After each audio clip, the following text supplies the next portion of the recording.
Hello everyone, welcome to the channel. So today we are going to start a revision series of the Spectrum book, Spectrum of Modern India. इस series में I will complete the whole spectrum through short notes and this is going to help you a lot in your revision. So we will start. बिल्कुल जो topics होने वाले हैं वो as per spectrum ही हैं and ये these are the short notes for revision जिसमें आई hope कि 5 से 6 वीडियोज़ में I will complete the whole of spectrum. So let us start with the first topic that is advent of Europeans. Now ये बहुत chronological orders में मैंने बनाए हैं तो it will surely help you a lot. You just watch the video and just comment section में मुझे बताना कि आपको ये बेनिफिट दे रहा है या नहीं. Now let us start with the advent of Europeans, the time when the Europeans came to India. The Europeans in India came for spices, calicos, silk and precious stones. So इनके लिए जो थे Europeans India में आए थे. The first European company to come in India was Portuguese and Portuguese ही last Indian company थी, European company थी जो कि इंडिया छोड़ के गई थी. Now which was the route that was famous. तो रेड सी रूट जो था वो स्टेट मोनोपोली हुआ करता था इस्लामिक रूलर्स का, जिसके थ्रू वो रेवेन्यू अर्न करते थे. वो रेड सी का ही रूट था from where spices and trade with the western world happened. Now the Prince Henry of Portugal, his nickname was navigator. आपको ये ध्यान में रखना है कि navigator was the nickname of Prince Henry of Portugal. Now पहले generally दो ही कंपनीज हुआ करती थी. एक तो थी पोर्तुगीज़ कंपनी, मैं कह रहा हूँ सॉरी, दो कंट्रीज़ हुआ करती थी जिनका काम एक्सप्लोरेशन का था. एक तो पोर्तुगीज़ थी, दूसरी स्पेन थी. 1494 में ट्रीटी ऑफ टॉर्डेसिलास वॉज साइंड, जिसमें पोर्तुगल एंड स्पेन ने पूरे वर्ल्ड को डिवाइड किया था into Christian and non Christian world. ठीक है. अटलांटिक ओशियन को उन्होंने एक लाइन माना था एंड जो भी एरिया वेस्ट में था, west of the Atlantic ocean, that was considered कि उस पर स्पेन जो है स्पेन की अथॉरिटी होगी. एंड जो भी अटलांटिक ओशन के ईस्ट का पार्ट है that would be explored by Portugal. So treaty of Tordesillas 1494 में यही हुआ था. इमेजिनरी लाइन वॉज देयर जो कि अटलांटिक ओशन में बनाई गई थी, जिसका वेस्ट ऑफ जो भी एरिया था वो that was going to be under the control of Spain and the eastern area came to be under the control of Portugal. I hope अभी तक आपको समझ में आया होगा. नाउ 1487 में बार्थोमेस Diaz was a Portuguese navigator. He was the first to come to India via the Cape of Good Hope, which is in South Africa. So Diaz was the first Portuguese navigator in the year 1487 who came to India. अब इसको confuse मत करना Vasco da Gama से, क्योंकि Vasco da Gama 1498 में India आया. तो 1487 में it was Dias, a Portuguese navigator who came to India via the Cape of Good Hope. Next जो टॉपिक हमारा स्टार्ट होता है, it is from trading to ruling. This is about the British and various Europeans company such as Portuguese, Dutch, English, Danes and French. सबके बारे में information है यहाँ पे. Now let us start with Vasco da Gama, क्योंकि 1487 में हमने देखा कि Diaz, a Portuguese navigator, came to India. After that let's see about Vasco da Gama. Vasco da Gama arrived 3 ships के साथ. ठीक है. These 3 ships were led by Abdul Majid. He was a Gujarati pilot. इनका नाम याद रखना, अब्दुल माजिद का. He was the pilot of the Gujarati pilot जो वास्को डिगामा के साथ आया था with 3 ships. Now the next fact is, जब Vasco da Gama came to India in 1498, the Indian ruler at that time, Calicut का रूलर वॉज जमोरिन. जमोरिन का दूसरा नाम जो था वो समूथिरी भी था. ठीक है. The Indian ruler who ruled Calicut at that time was Zamorin. He was also known as Samuthiri. ठीक है. यहाँ से हमने वास्को डिगामा, अभी तक की हमारी स्टोरी में Vasco da Gama has already came to India in 1498. Now Vasco da Gama was a Portuguese. So what was the main aim of Portuguese? So the Portuguese wanted to monopolise the eastern trade by eliminating competitors. I already told you, Red Sea हमने देखा ऊपर कि red Sea का जो root था that was a monopoly of Muslims. ठीक है. Muslims and Arabs की मोनोपोली थी वहाँ पे. वो लोग ट्रेड कंडक्ट करते थे क्योंकि उनका जो रेवेन्यू होता था ना रेड सी के एरिया से, वो बहुत हाई होता था. तो पोर्तुगीज़ का टारगेट ही यही था कि वो अपने जो कॉम्पिटिटर्स हैं उनको एलिमिनेट कर दें the competitors were Indians, Arabs and Africans, ये तीनों कॉम्पिटिटर थे पोर्तुगीज़ के। आई होप कि आपको ये क्लियर हो गया होगा। 1500 में पेड्रो अल्वारेज कैब्रल इंडिया आया for the trade off spices, and Cabral established the first factory at Calicut. He was also Portuguese, 1500 में आया and he established a factory at Calicut. Now हमने देखा 1498 में Vasco da Gama came to India, again in 1501 Vasco da Gama came to India and established a factory at Cannanore. So हमने देखा कि अभी Portuguese ने दो जगह पे अपने इंडिया में they establish factories. The first factory Calicut में थी, देन वास्को डी गामा आया तो उसने फैक्ट्री इस्टेब्लिश करी एट कनौर। ठीक है, आई होप कि द थिंग्स आर क्लियर। अभी देख लेते हैं what were the important trading centre of Portuguese. तो अभी देखा हमने कैलीकट में कैब्रल ने इस्टेब्लिश की थी फैक्ट्री, कन्नौर में वास्को डी गामा ने की थी वापस से जब आया था 1501 में, and Cochin. So these three were the important trading centre of Portuguese. Now let us start. अब पोर्तुगीज़ तो आए थे for the purpose of trading, but धीरे धीरे उन्होंने अपने वॉइस रॉय वगैरह एट्सेट्रा को अपॉइंट करना शुरू किया, and they inclined a bit toward the administrative control of India. So regarding these administrative control, the first one to come was Francisco de Almeida. इसने क्या किया? He destroyed the Muslim trade and seized the Gulf of Eden, Malacca and Hormuz Strait. These are the straits.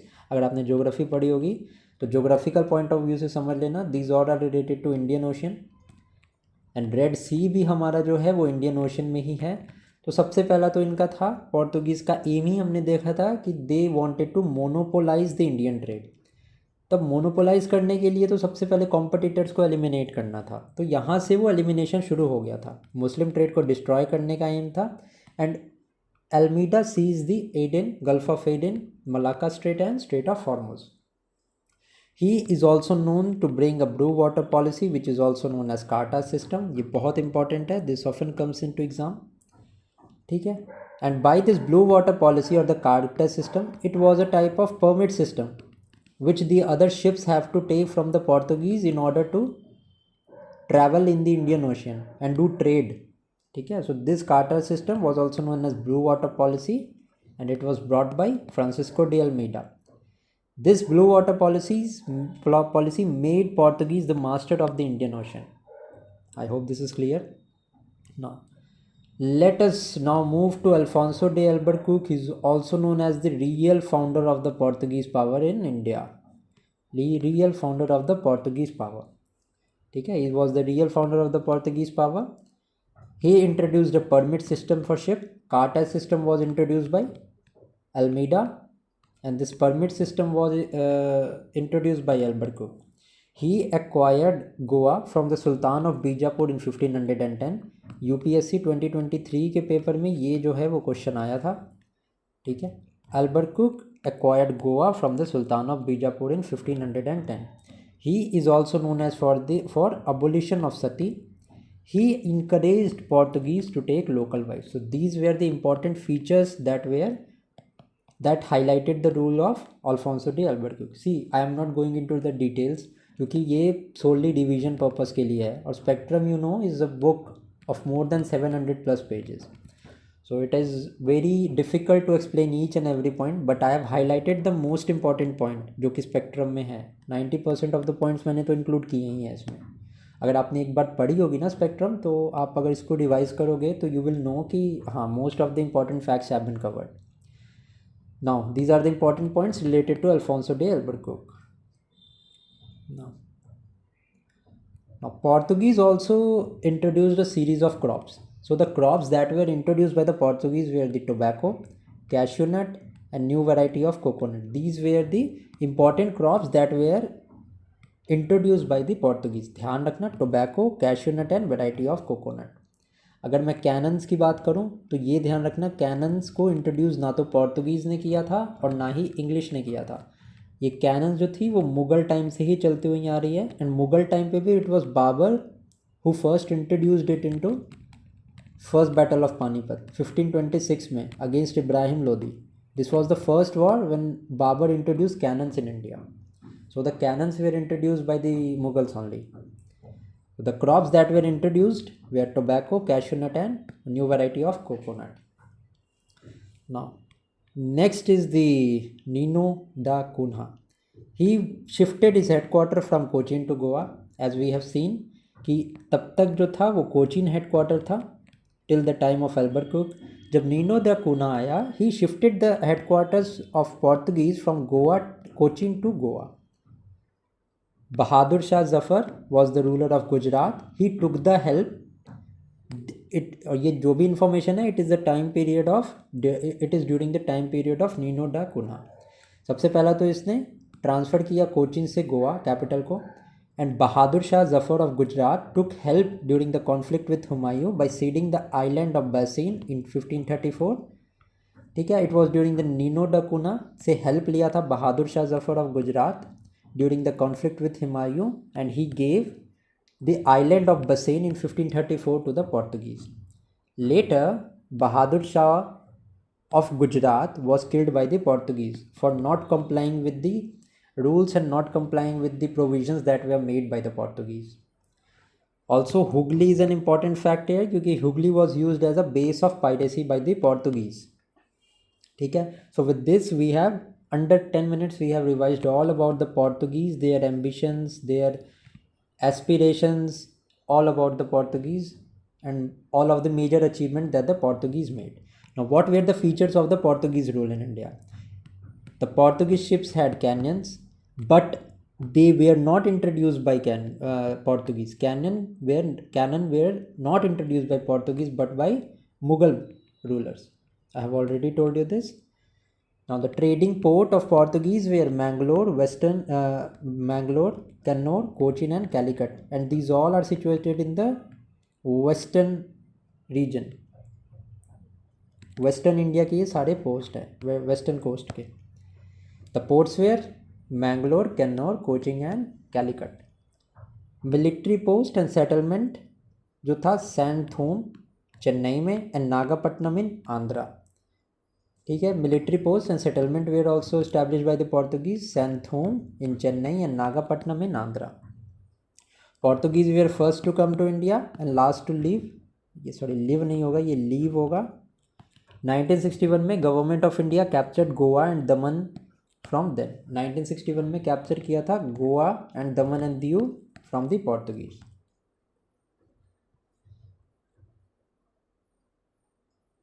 Now administration अगर देखी जाए Portuguese की तो वेंडर डा फेजेंडा is responsible for the revenues and the cargoes.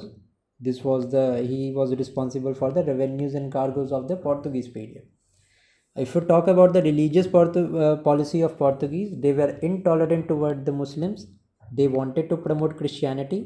And court of Akbar के court में दो learned men were sent by the Portuguese. They were Rodolfo Acquaviva and Antonio Monserrat. This was the first mission. ठीक है, they wanted Akbar to convert to Christianity and that is the reason why these two gentlemen went to the court of Akbar. They went to Fatehpur Sikri during the first mission. अगर मैं बात करूं the third mission की तो third mission के लिए Jerome Xavier and Emmanuel Pinheiro were sent to the court of Akbar at Fatehpur Sikri. I hope all this is clear. Now, earlier तो Portuguese और मुगल्स के बहुत अच्छे टर्म्स पे थे, बट लेटर पोर्तुगीज़ जो थे उनका फेवर जो था वो लूज़ हो गया था, फेवर ख़त्म हो गया था मुगल्स के साथ. क्यों हुआ था? तो 1608 में captain William Hawkins came to India in a ship Hector. ठीक है, the name of the ship was Hector and captain William Hawkins came during the year 1608 to the court of Jahangir. ठीक है, he reached Surat. Now Hawkins was a clear true gentleman and a true intelligent person. He knew Turkish. Jahangir appointed him as a mansabdar of 400 and a salary of 30,000. ये जहांगीर ने appoint किया था Hawkins को by seeing his wits. Again but Hawkins जब भी आया था he failed to get a commercial treaty with the Mughals. Then 1612 में English ship Dragon came under Captain Best with and a little ship whose name was Osiander and defeated the Portuguese. पहले जब 1608 में William Hawkins came to India, उस time पे he failed to conclude a commercial treaty with the Mughals due to the pressure by the Portuguese. So by that humiliation he went back. Then again 1612 में English came to India in their ship Dragon under Captain Best, and a little ship, a small ship was also there which was called Osiander, and these defeated the Portuguese. अब the influence of Portuguese जो था वो defeat कर दिया था ultimately, तो English ने defeat कर दिया था पोर्तुगीज़ को. दैट इज़ वाई पोर्तुगीज़ का जो भी लेवरेज था वो ख़त्म हो चुका था. During the reign of Shahjahan, अब वो जहांगीर के ही टाइम में वो ख़त्म होना शुरू हुआ था. But Portuguese lost all their privileges during the reign of Shahjahan. This is an important point. ठीक है, जो भी प्रिविलेजेस मिलते थे जहांगीर के टाइम में वो कम होने शुरू हो गए थे, but it was during the reign of Shahjahan when all of the privilege of the Mughals were of the Portuguese were lost. Now next,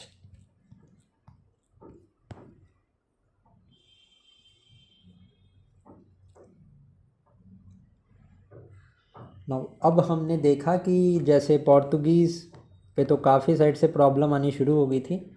similarly 1632 में क्या हुआ कि मुग़ल ने सीज़ कर लिया था हुगली को. Hooghly was used as a base of piracy by the Portuguese trader. Now Marathas also captured Salsette and Bassein from the Portuguese in 1739. So we see here that 1739 1740s तक जो भी पोर्तुगीज पावर इन इंडिया थी that came to a ultimate decline. The spice trade came to the Dutch control, and Goa was superseded by Brazil as the economic center of the overseas empire of Portugal. पहले Goa became an official center, but जैसे जैसे the privileges were lost by the Portuguese, धीरे धीरे Portuguese shifted to the western world और Brazil को उन्होंने economic centre बना लिया था, तो वैसे ही उनका ध्यान इंडिया से हट चुका था. Now what was the significance of the Portuguese rule? It began the European era in India. The Portuguese were the first to come. Naval power emerged as they wanted to assert their superiority in the Indian Ocean region. So their navy was very strong. But जब भी English आया ना, English ने defeat किया आके 1612 के around में Portuguese को. So then it was clear that कि पोर्तुगीज़ से भी ऊपर एक नेवल पावर है. Then they started to rule India and it were known by the East India company. Military अगर इक्विपमेंट्स की मैं बात करूँ तो body armour, guns and canyons in the ship, ये सब इनकी मिलिट्री एडवांसमेंट थी.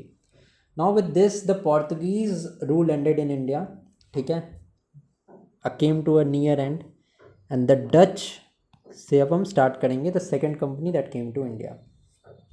1596 में Cornelis de Houtman was the first Dutchman to reach Sumatra. 1602 में many trading companies merge into East India company of Netherland. 1602 में मेनी ट्रेडिंग कंपनीज वे merge into a East India company of Netherland. Now if we talk about the Dutch settlement, 1605 में first factory was establish in Masulipatnam. The Dutch also captured Nagapattinam near Madras from the Portuguese and made it their stronghold. Factories by Dutch were also made on the Coromandel coast in Gujarat, Uttar Pradesh, Bengal and Bihar. 1609 में factory in Pulicat was also established. Other factories of Dutch included Surat, Bimbilapatnam, Karaikal, Patna, Balasore and Cochin.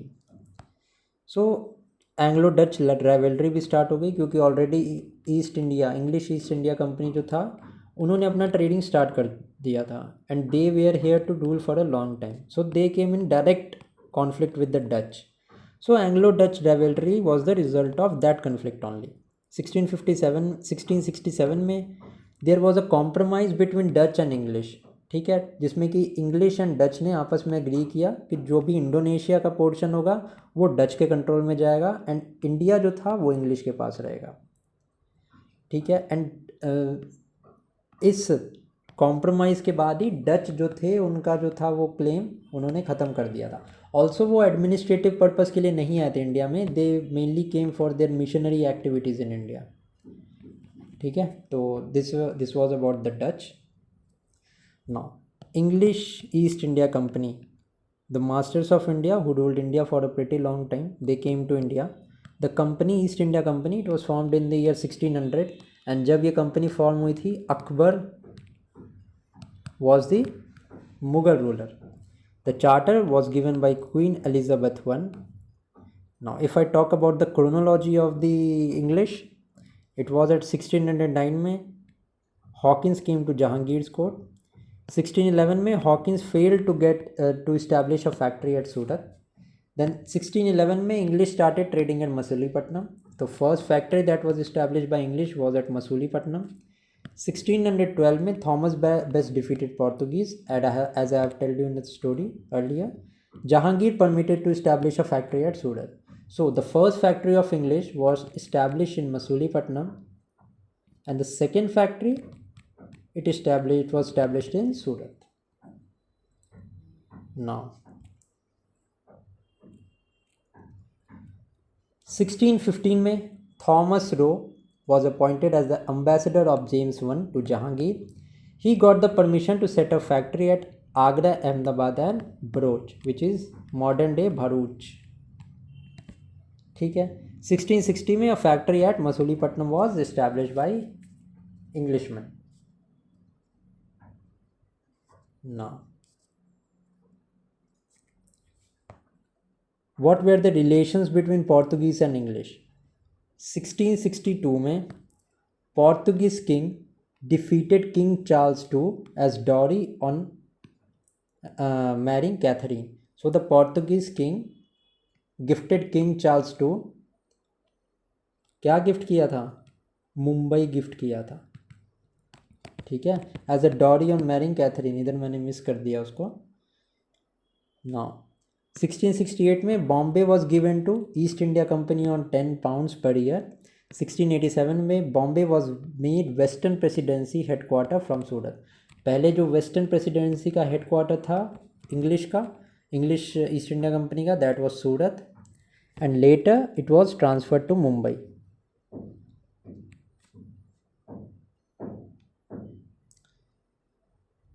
Next is 1632 में a golden फरमाज was issued by Sultan of Golconda to East India Company.